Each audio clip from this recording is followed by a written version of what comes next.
Hey guys, today we are going to be discussing Mosaic Slimes. Mosaic Slimes only eat veggies, and their favorite food is the silver person.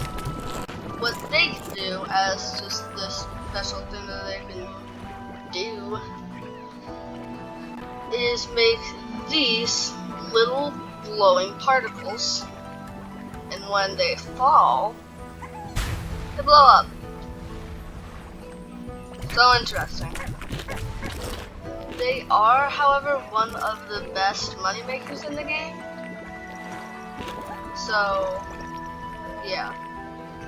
Also, the explosions don't hurt too much, so they're pretty easy to take care of. Thanks guys for watching. Bye.